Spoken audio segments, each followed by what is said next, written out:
Hi guys, welcome back to another episode of the Fight Podcast with Sharir. And with me, Jan. So, hey Jan, how are you? I'm fine, how are you? Been a minute. Been a minute. Been a couple of minutes. Hey, there's still something to talk about from last episode. We didn't finish something. You remember what? Remind me. We're talking about suspicious signs. Okay. And we did 5 of them, and you said there was a whole world more of them. Yeah, well, let's do 2 or 3 more. Let's do 2 or 3 more? Yeah, let's do 2 or 3 more. And for the other stuff, people have to pay extra on the Patreon. It's just it's something we go on and on and on about. I think we could talk about it for a very long time. And it's mostly comes down to also experience and correct training. So yeah, what's the last one we talked about? The last one we talked about, we said weirdness and then the hunch, I think. Oh, the hunch and then hidden. Hidden connection we said as well, yeah. Hidden connection, which basically we said that it's 2 people or more that are, when you look at them and you see them, it's obvious that they're together. Covertly connected. But they're hiding that fact that they're together. It's suspicious, and you gotta clear that suspicion or do something about it. That hidden connection, I mean, it can mean many things, from terrorism attacks to mugging and raping and kidnapping and so on and so forth. So that's an important one. So that's just for the general, it's not just for security work, it's also something none of what I said so far is just for security work. Those could fit. All the suspicious behavior signs could fit for anybody. The next one I'll talk about is for security. Okay? It's probably the only one that's specifically for law enforcement people. And that's called intelligence. You get intel about a specific person who has a specific skin color and he's wearing specific clothes, and then you see that person who answers those those things. He matches that description. He matches the description, exactly. Thank you. That's what I'm here for. Yeah. It is true again. He matches that description, and you see him. You see a person who matches that, and that's suspicious. Why? Because there's intel about a guy who has blue jeans and a red shirt and a green cap. And then you see a guy who blue jeans, a red shirt, and a green cap. Does this mean it's him 100%? No, there's a lot of people who wear blue jeans.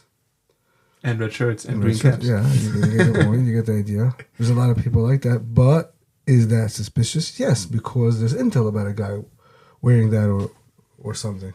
So, as the law enforcement person, you're going to have to clear the suspicion. Or make sure it's not him. Right? So that's the only one I think I would say that, because as a civilian, you have no idea what, about intel or anything like that. Unless you hear in the news, we're looking for someone who looks like this. And then you see the guy. So, yeah. But that's the only one that's more specifically for the law enforcement community. The only case that I could think of is if someone tells you, keep away from that guy, he's trouble. That's the only thing that I could think of that matches that. Yeah, maybe like, hey, there's a guy. Oh, you're going out to this and this place tonight. Okay, there's a guy who usually he looks like this. He wears this. Just stay away from him. Or because that's intel too. You're right, 100%. Stay away from that guy. He's nothing but trouble. And then you keep away from every guy with blue jeans and all the time. The best way of avoiding a fight is never leaving your home. So, so that's the word of the day. Just ICCS. We stand for never leaving or stay in your basement. Just lock the doors. Yeah, put your head against the wall in the corner. Just stay there for 15 years. You're never gonna fight. We promise you.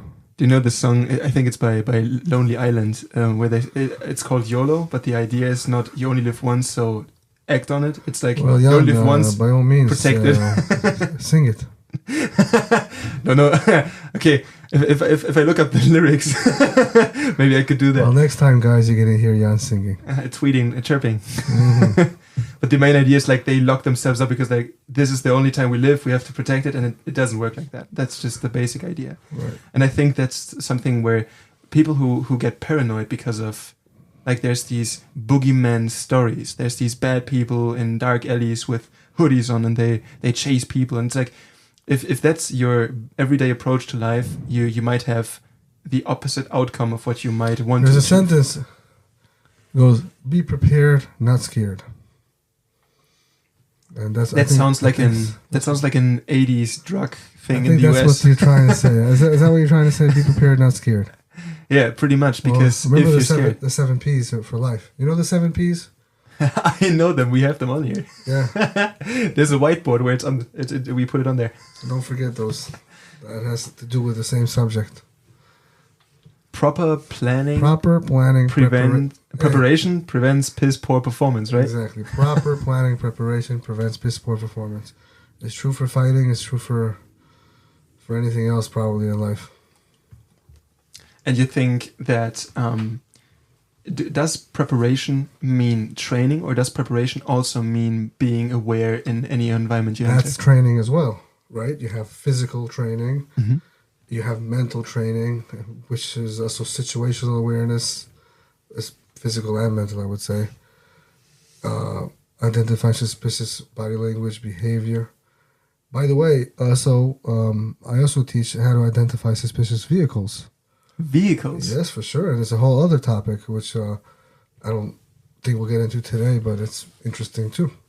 Identify suspicious vehicles as well. You know, so there's a lot of that P for preparation. I mean, if you just do fighting, physically fight, striking and grappling and all that, you are doing preparation, but not proper planning preparation. You're doing, I would say, 60% of work. Yeah. And that's something that you would, because I think that gets lost in when people look at combat training. Some of the people think it's mainly maybe fighting. We talked about this a lot, but also like maybe, okay, you have this idea on okay, when do I strike? But all of these things are necessary to be prepared. And if you said preparing is kind of one of the main ideas, because if you come unprepared, you're going to be overwhelmed. And I think that's the thing people lose their eyes on. It's not just being like this badass fighter. Intelligence is the first intel, right? Collecting intelligence is the first act of war.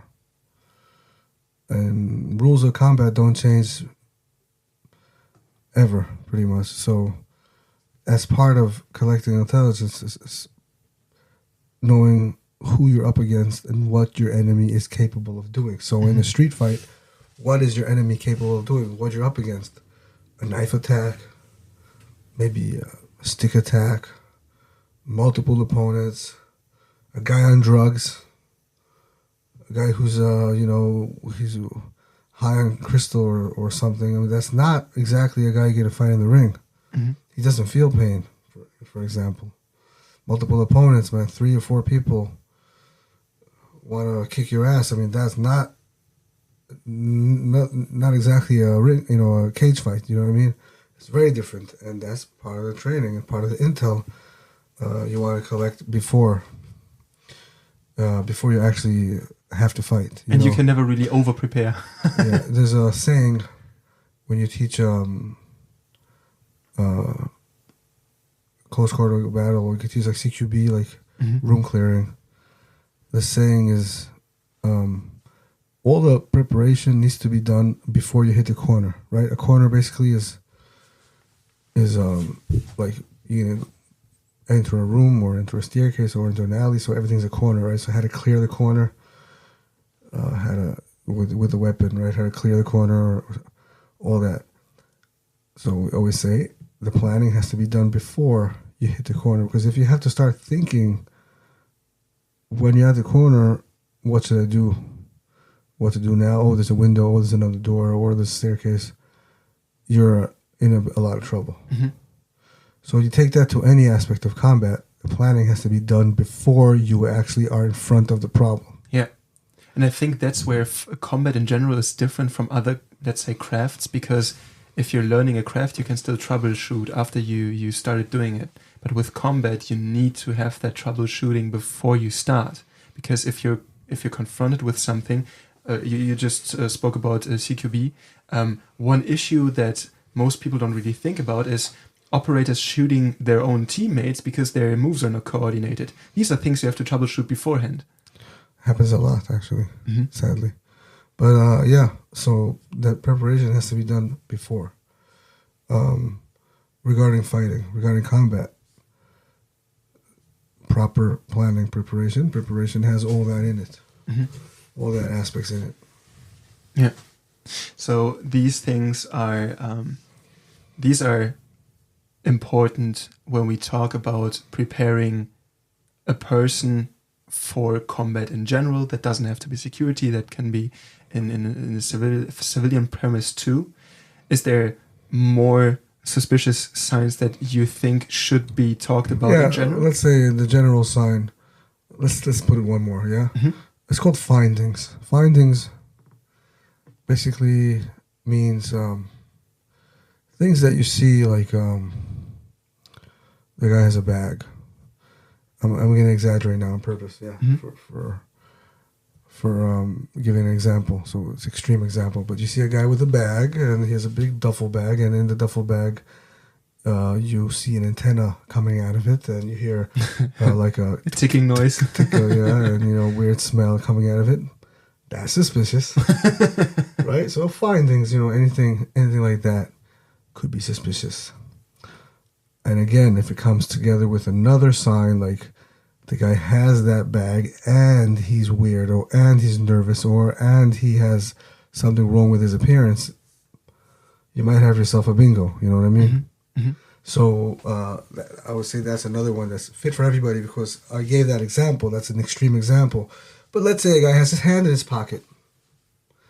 He's arguing with you about something, right? He's angry. He's in your face, and he has a hand in his pocket.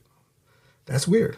That's not weird in appearance. That's weird in findings, right? That's what I mean. Nobody would, if they scream at you at the top of their lungs, nobody would scratch their ass then, yeah. He would have his hands out. People, especially Italians, they like to talk with their hands. You know what I mean, right? But if he's hiding a hand, very weird. You'd be surprised how many people did not notice that hand. In the aftermath, when I interviewed people who had fights, did you see his hand in his pocket? No, I didn't notice that. Why? Because they get angry as well. They get all dramatic and they start yelling back, and the ego kicks in. They get involved. They get involved emotionally with drama. They don't notice. But if you're trained to notice those things, and you understand that this is not a personal thing, at least not in your eyes, you're a professional, act like a professional, you would see that hand in the pocket. Just the fact that you see that hand in the pocket might have saved you from getting stabbed. Yeah. That's the preparation, because you're not overwhelmed then. Yeah. Might have saved you from getting stabbed because maybe you kept your distance. Maybe you walked in a certain direction. Maybe you pinned his hand when he wanted to draw something. Yeah. Before he drew. Maybe you hit him with a rock over the head. I mean, it all depends on the scenario.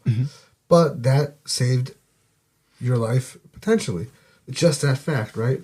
So that's important. Or a guy, like I said, having a hand in his pocket, hiding his hand behind his back, clenched fist, by the way, as well. If a guy's angry, you want to see open hands, talking with your hands. But a guy has his hands closed, like it's clenched, could mean one or two things. It can mean he wants to punch you in your face and he's really upset. He's about to punch you, or he's hiding something in that hand, like a little blade, a little dagger, or something to slash your throat with. Maybe just a shard of glass or something. Anything could be hidden. Yeah, exactly. So that's things people don't talk about enough, don't notice, because they don't do correct scenario training, and they don't even talk about like situational awareness, identify suspicious behavior, all that stuff. And just being trained to look out for these things might save your life. Exactly. because you talk about, when you talk about knife stuff, you say, okay, you're gonna get injured. I've heard you say that a lot of times. And the main aspect that I see, especially when you train with people who are also proficient in use with these weapons, you see you're gonna get stabbed every time. But seeing them draw the weapon, seeing them or having an idea and keeping on fighting makes the difference between ending up stabbed, because that's minimizing damage. Yeah. Minimizing damage. Now, a knife attack, you give that as an example. It's a good example because a knife attack is always a surprise attack. Mm-hmm. Because if you knew the person next to you had a knife or behind you, you would not be standing there. Well, if you're aware to your surrounding area, you might notice that hand in the pocket, that hand in the coat, the hand behind the back. You might notice that and gain enough distance to not even to kind of cause the guy who's arguing with you not even to try to pull the knife out from the very beginning. So that's extremely important because they see that you're aware of it. They see that you're aware you're too far, exactly, and also you're going to learn hopefully to kind of de-escalate and try to talk your way out of it. Yeah. Okay, because you're always trying to avoid a fight. That's the number one rule, if possible. Avoid a fight. Mm-hmm. Also, I think that a lot of listeners who might not know your background, they might hear a lot of the stuff that you say in this regard. And oftentimes I hear people who talk about combat training in like, okay, there's this one guy, there's a throwdown, this is what you do, and you defend yourself, like this whole thing. But if one listens to you talk about these things, especially about awareness, some of it goes back to security training, to military training, to these ideas of you have a purpose of protecting something. And I think that it might be interesting to talk about ICCS in Israel is responsible for training the first response teams. And talking about that and how these things apply there, I think that might be an interesting thing. What are these response teams? First responders, yeah. So imagine, I don't know if every country has it, but like in the U.S., for example, you have volunteer firemen. Mm-hmm. You ever heard of that? Mm-hmm. Like a guy he's not a professional fireman. It's not his job, but he volunteers as fireman. Or you have in Israel as well. Kind of professional, but he's not paid for that. He's not paid for it. Like, or you have in many countries volunteer medics.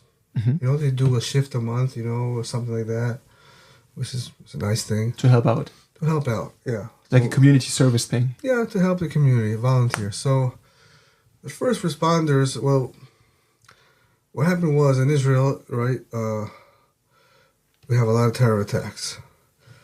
And the army understood something really quickly, understood that they cannot be everywhere all the time. Mm-hmm. Right? The place is too big. And if something happens, okay, there's always, there's in every region in Israel, there's always a special forces team who's on call. Right? They're on call.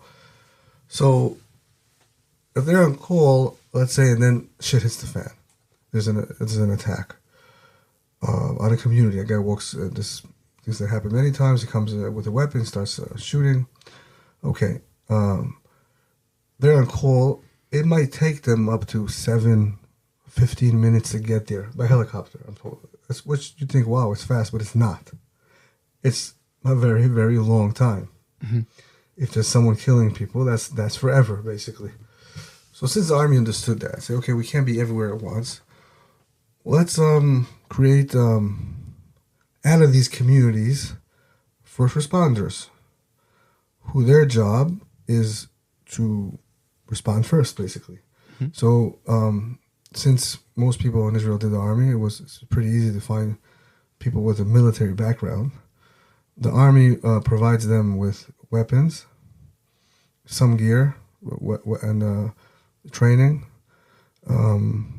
But basic, looks like shooting or stuff like that. But all their that's where we come in. All their additional training and all that. That's what we do.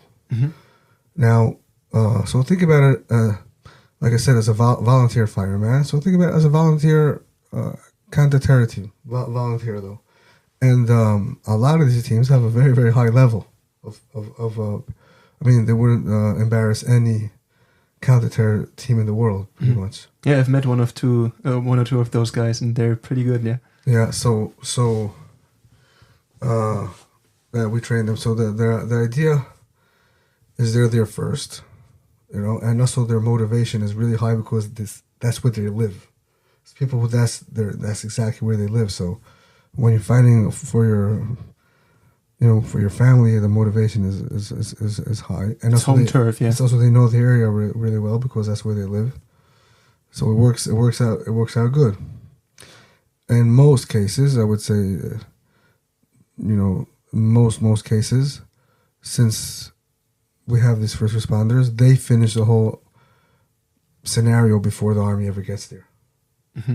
And the army will get there eventually, of course, to sweep, to clear the area and all that, but they usually will finish everything before the army gets there. It's already done and over with.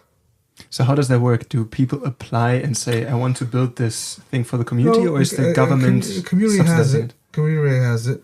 It's already a thing that's going on for years, so it's already pretty well established. And, I don't know, a young couple will move into the community. Usually the head of this, every area has a team leader, so to speak. He would usually ask him, hey, do you want to join? He says, yeah, so great. Here's a weapon, and see you Friday in the shooting range, Mm-hmm. Because they have to work as an organic team, of course, which is very important to know how to work together. So let's say even if you have a good background somewhere, it doesn't mean you could work with this specific team. Maybe they have a way of doing stuff, so that organic thing. That's why they train as much as they can. Mm-hmm. But are they also tied to law enforcement? So no, they have no authority of arresting people or anything Mm-hmm. like that. They are just there for stopping terrorist attacks. If shit hits the fan, there. Yeah, okay. Yeah, that's it. That's all. So if someone steals something in the neighborhood, they're not able to. No, okay. It's nothing like that. Mm-hmm. Just for terrorism. So walk me through this. If we have this issue, it's a worldwide phenomenon with shootings, for instance, where people run into. It might take different forms. It might be a church. I've heard that in the US. An active killer situation. Schools, churches, malls. Yeah. So beforehand we talked about this. You said that in Israel, for instance, most of these situations are not gun-based. Most of them are done with knives, as far as I understood. Yes. So walk me through how do these things pan out? Like, is there just someone on the streets starting stabbing people? Is there a goal? Is there a certain? Do they attack police officers more often? What's the idea? Usually the attack is on civilians. Mm-hmm. Yeah, just all of a sudden, it's very hard to stop these kind of attacks because you have no way of knowing who would do it in advance. You know what I mean? I know that the Secret Service in Israel is very, very efficient in stopping suicide attacks, stopping those kind of attacks ahead of time. Right? They're able to stop a lot of attacks ahead of time. So by intelligence. By intelligence. But these kind of attacks are very random. A guy wakes up on the wrong side of the bed. He's like, okay, he takes a knife. So it's hard to stop it, Mm-hmm. But most of these attacks are stopped by civilians.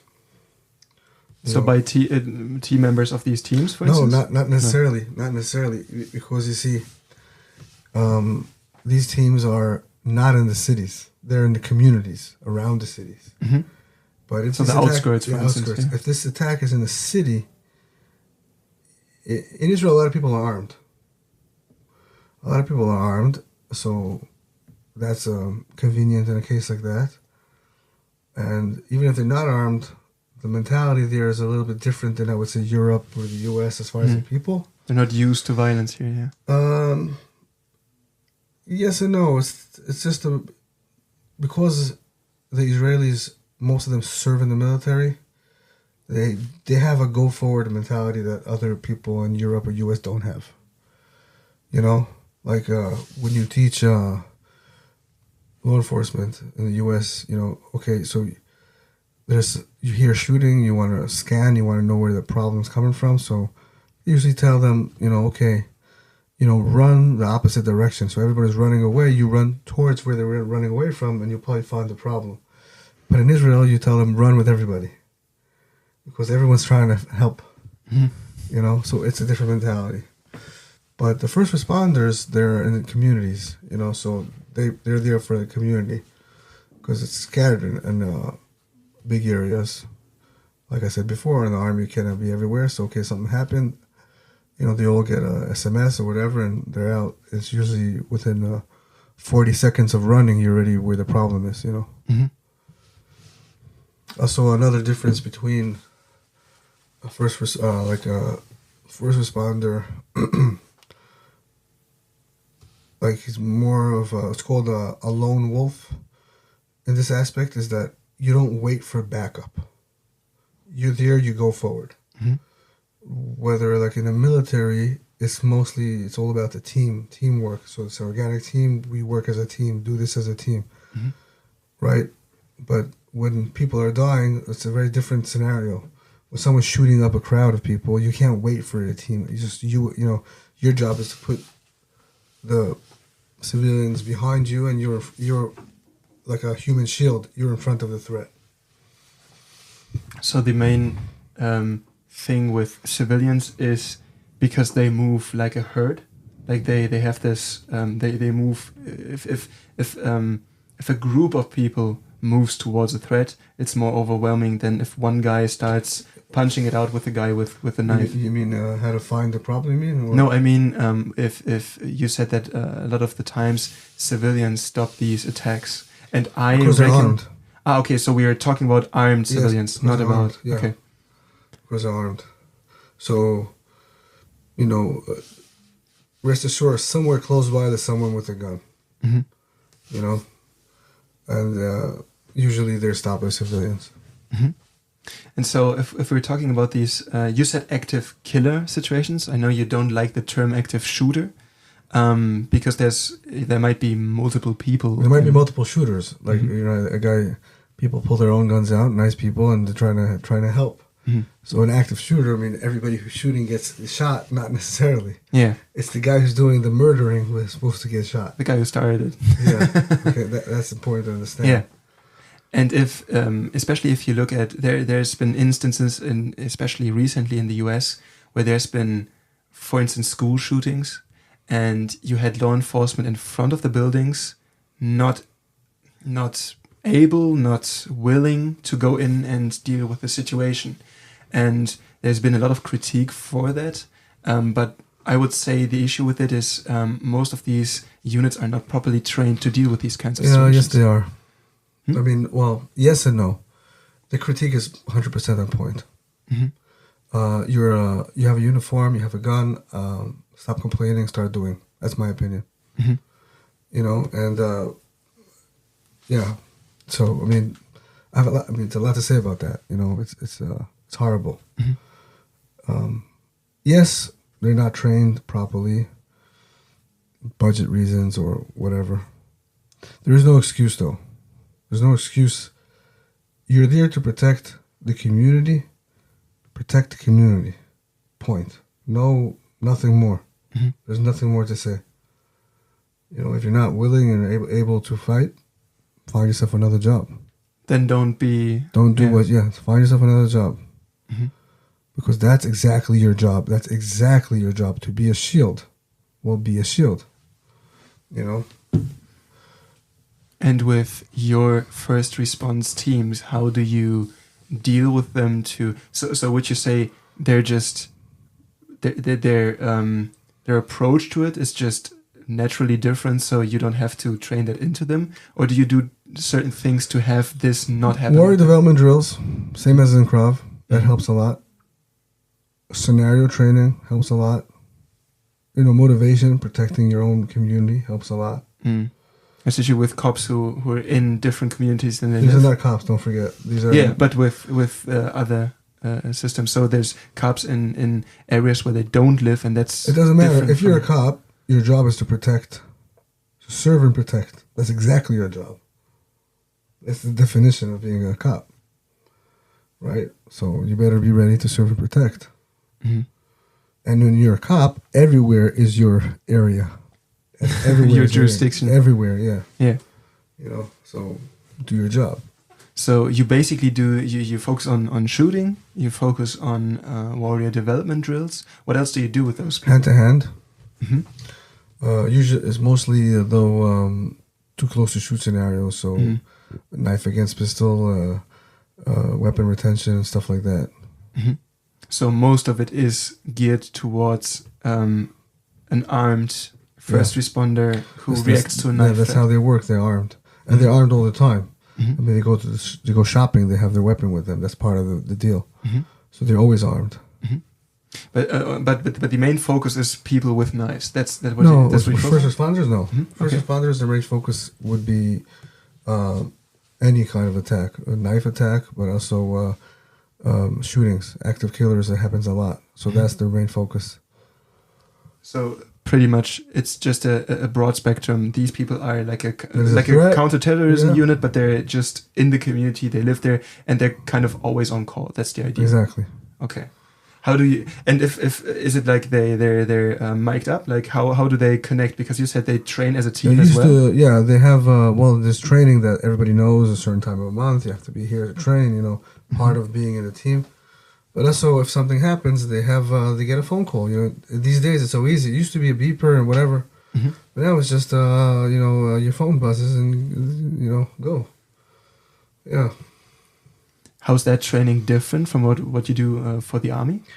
Is it more focused, or is it the same sort of training? It's some of it is similar, some is very different. Like I said, the lone wolf aspect Mhm. is different from the army.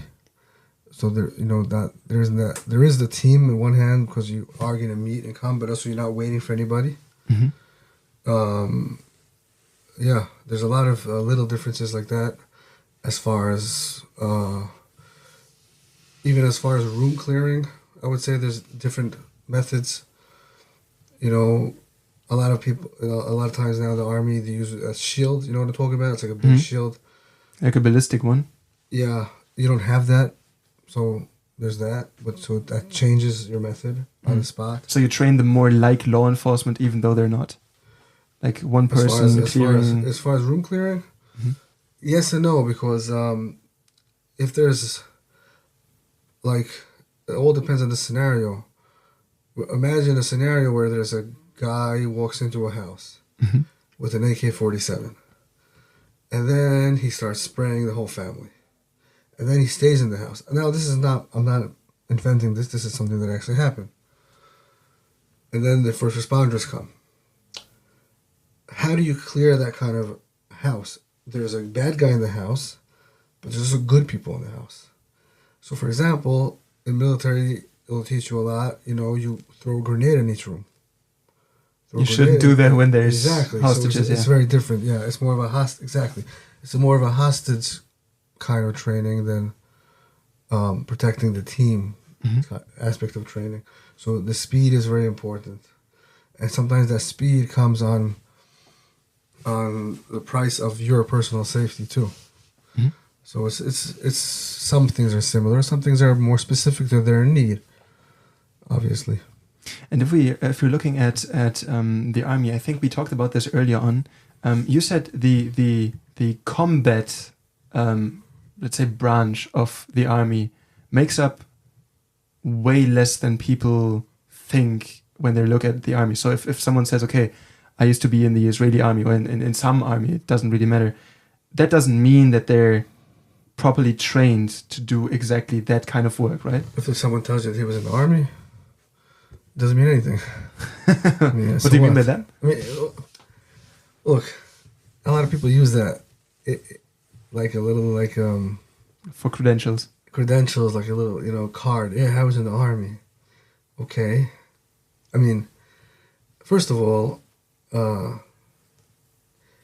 only 10% I'm not sure exactly about the numbers, but a small number of people in the army are actually on a combat job.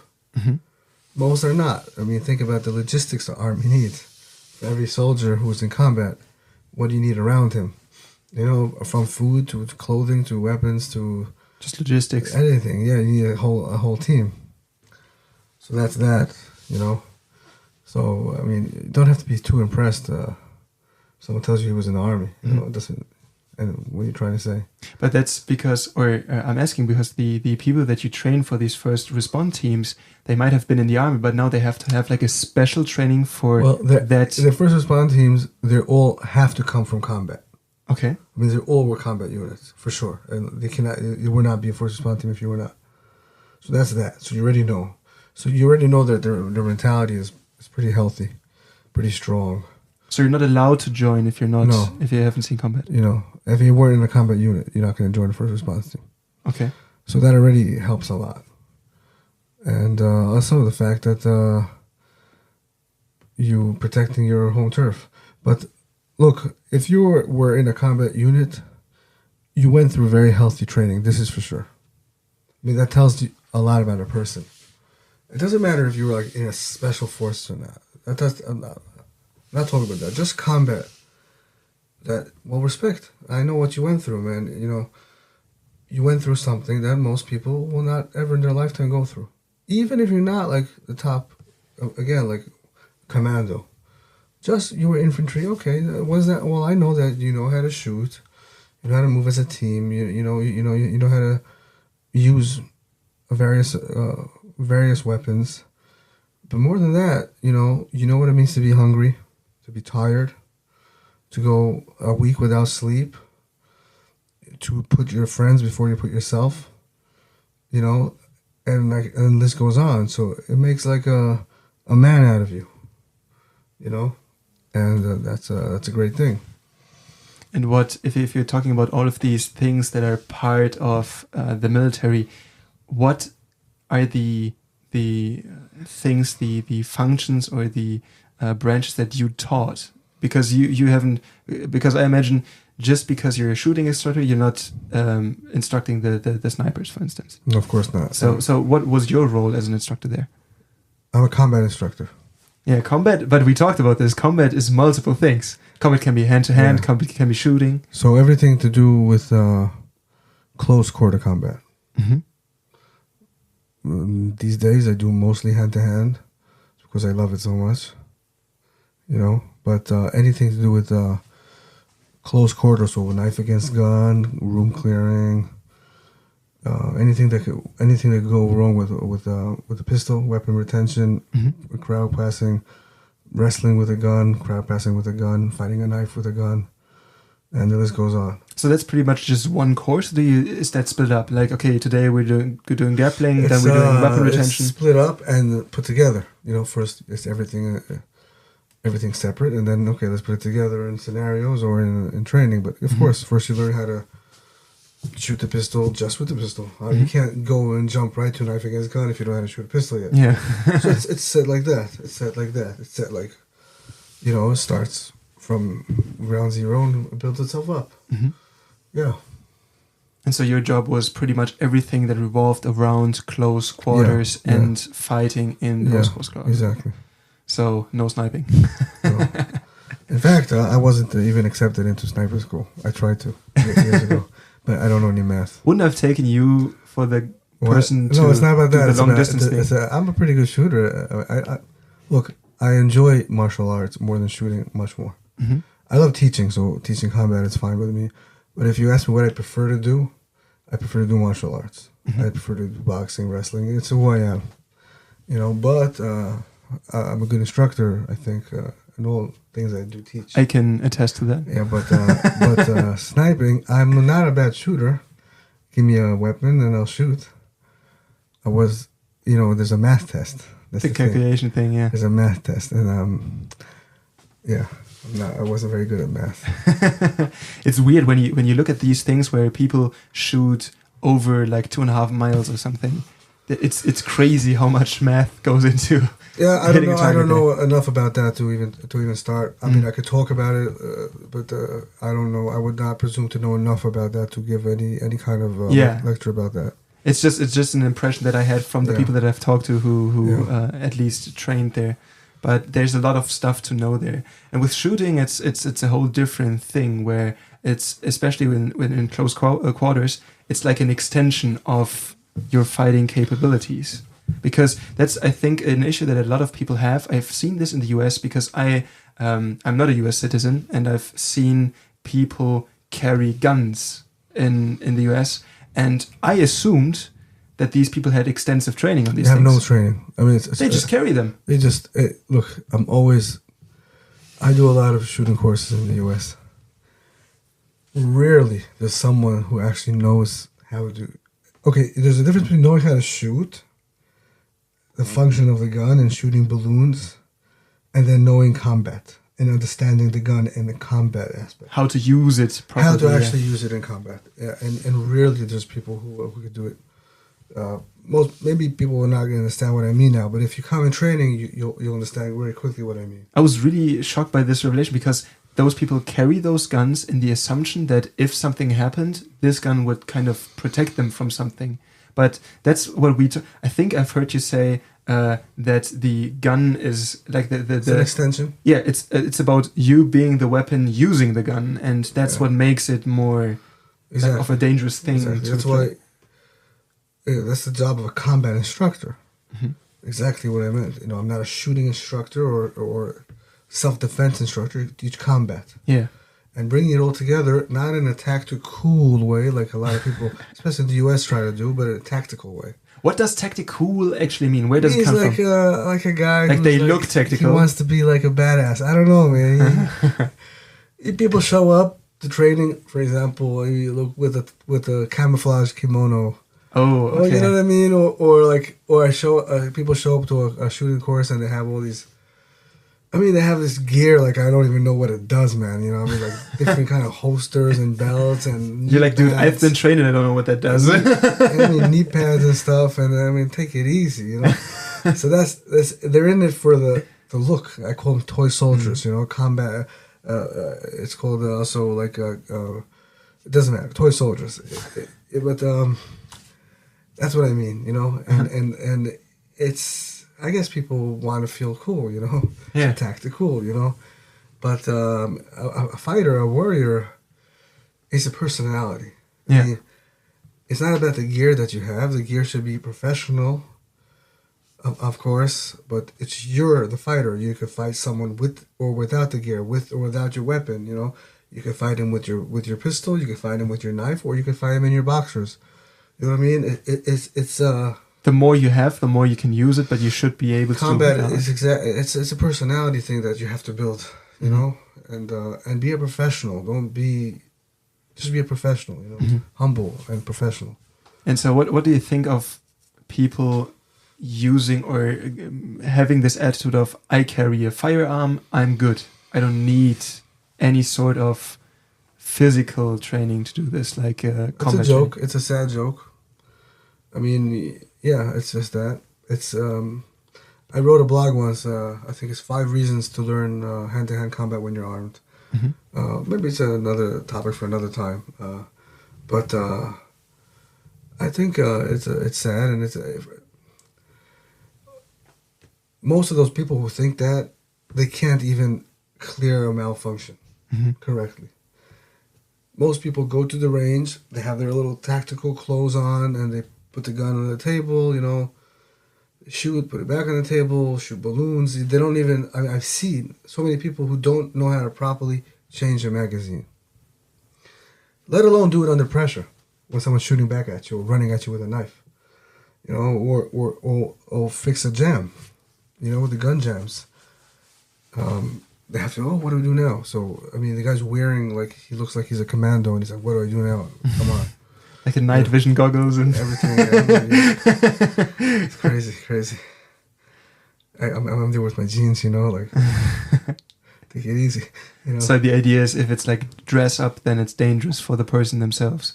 Dress up is okay if you need it. No, that's what I mean. But it's like, okay, I have this gun, I feel safe, but then it's like, yeah, but you're not only a danger insofar as you You'll be don't know how to use it. First of all, you'll be shooting other people, probably, everybody but the bad guy. Mm. I mean, there's so much to know. There's so much to know about combat, about, I mean distances and rhythm of the trigger. I mean, I could go on forever. Mm-hmm. But the most important aspect is coping under pressure.